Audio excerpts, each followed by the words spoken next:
Sun solar system का heart है and साथ ही साथ ये सोलर सिस्टम में प्रेजेंट सबसे बड़ा ऑब्जेक्ट भी है। सोलर सिस्टम का 99.8% मास सन से बना होता है एंड सन का डायमीटर 109 टाइम्स ग्रेटर होता है अर्थ के डायमीटर से, जिसका मतलब ये है कि सन का डायमीटर 13,92,000 किलोमीटर्स होता है। सन इतना बड़ा है कि सन के अंदर हमारी अर्थ के जैसे 10 लाख प्लैनेट फिट हो सकते हैं। वीडियो शुरू करने से पहले हम आपको अपने पिछले वीडियो में पूछे गए क्वेश्चन का आंसर बता देते हैं। हमारा आपसे क्वेश्चन था कि हमारे सन का सरफेस टेम्परेचर कितना होता है, तो इसका आंसर है कि हमारे सन का सरफेस टेम्परेचर 5504 डिग्री सेल्सियस होता है। बट यहीं पर एक ट्विस्ट आता है, वो ये है कि सन के एटमॉस्फेयर के आउटर मोस्ट लेयर जिसे कोरोना कहते हैं, उसका टेम्परेचर सन के सरफेस से अप टू 300 टाइम्स हॉटर होता है। यानी कि कोरोना के टेम्परेचर की रेंज 10 लाख डिग्री सेल्सियस से 1 करोड़ डिग्री सेल्सियस होता है। एक और इन्फॉर्मेशन आपको दे दूं कि सन के कोर का temperature 1 crore 50 lakh degree Celsius होता है, जो कि न्यूक्लियर रिएक्शन की वजह से बनता है। अकॉर्डिंग टू नासा, आपको सन के जितनी एनर्जी प्रोड्यूस करने के लिए 10,000 करोड़ टन्स ऑफ डायनामाइट हर सेकेंड फोड़ने पड़ेंगे। इसी के साथ स्वागत है आपका हमारे channel Space Simplified by AVGV पर, and in this video we are gonna talk about सन।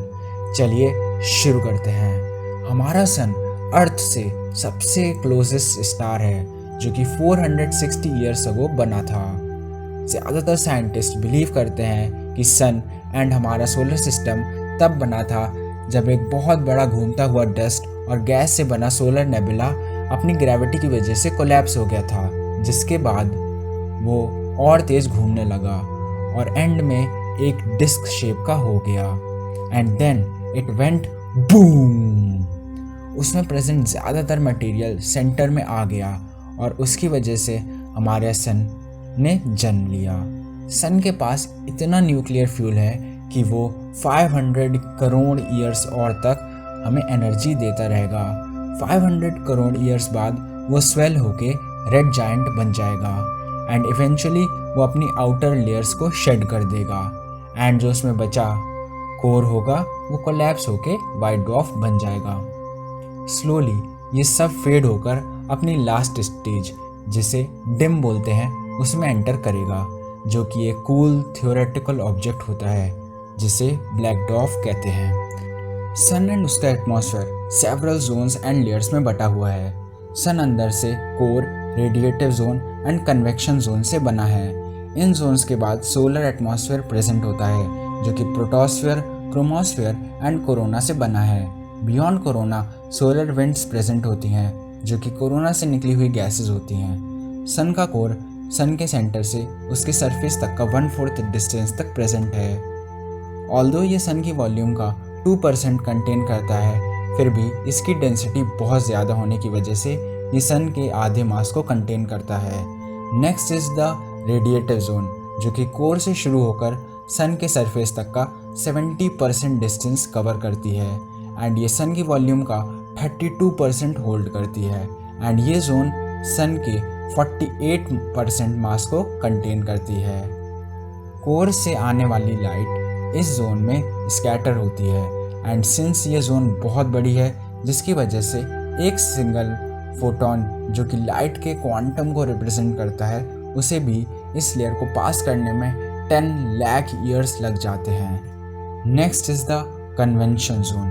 यह जोन रेडिएटिव जोन से शुरू होकर सन के सरफेस तक प्रेजेंट होती है एंड ये सन की वॉल्यूम का 66% कंटेन करती है, बट ये सन के मास का बस 2% बनाती है।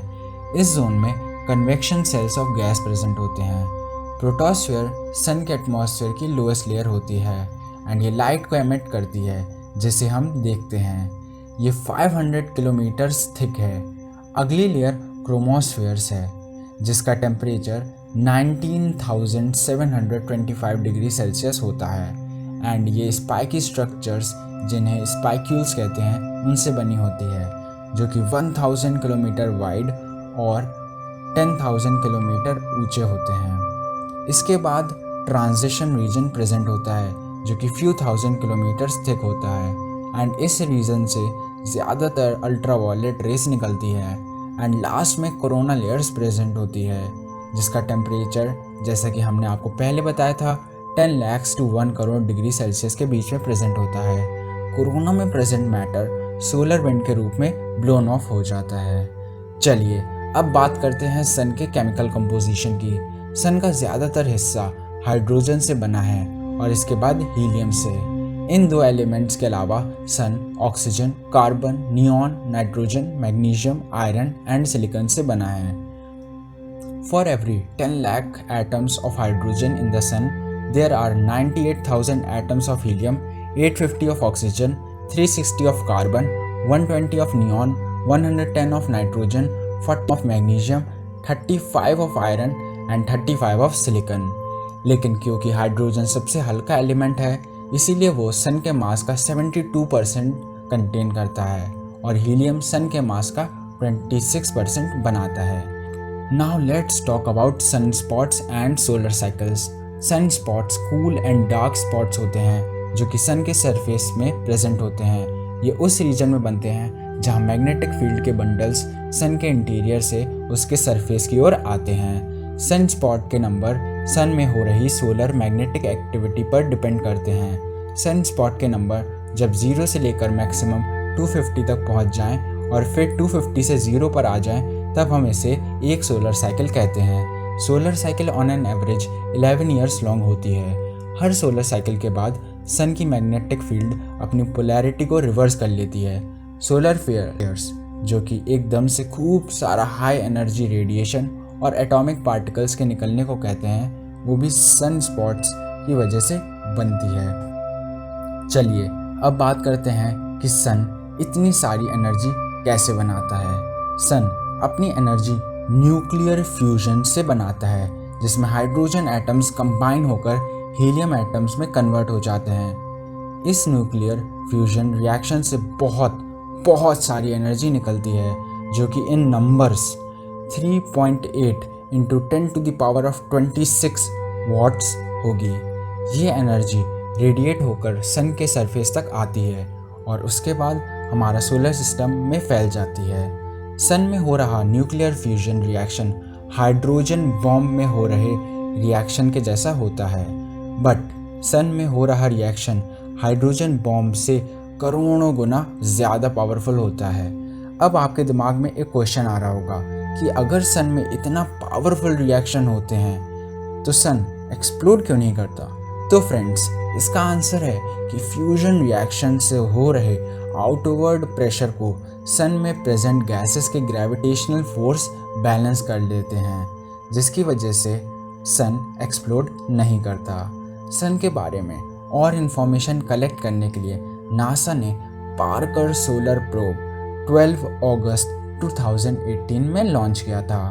पार्कर सोलर प्रोब सन से 64 लाख किलोमीटर दूर रहेगा और हमें सन से रिलेटेड अमेजिंग इन्फॉर्मेशन देगा, जैसे कि कोरोना का टेम्परेचर प्रोटोस्फीयर से इतना ज़्यादा क्यों होता है एंड एक्सेट्रा एक्सेट्रा। अगर आपको पार्कर सोलर प्रोब के बारे में और इन्फॉर्मेशन चाहिए तो आप डिस्क्रिप्शन में मौजूद लिंक से उसके बारे में इन्फॉर्मेशन कलेक्ट कर सकते हैं। तो फ्रेंड्स अब मुझे लगता है कि आपको हमारे क्लोजेस्ट स्टार सन के बारे में पता चल गया होगा। And now it's time for a question. तो मेरा आपसे क्वेश्चन है कि how long does it take Mercury to revolve around sun, यानी मरकरी को सन का एक चक्कर लगाने में कितना समय लगता है? अपने आंसर्स कमेंट सेक्शन में लिखिए, हम आपको इसका आंसर अपने अगले वीडियो में बताएंगे जो कि मरकरी प्लैनेट के बारे में होगी। So stay tuned to our channel. So friends अब मैं आशा करता हूँ कि आपको ये वीडियो पसंद आई होगी। अगर आपको ये वीडियो पसंद आई हो तो please like the video and hit the subscribe button so that you don't miss out our upcoming video. So guys, thank you and bye bye.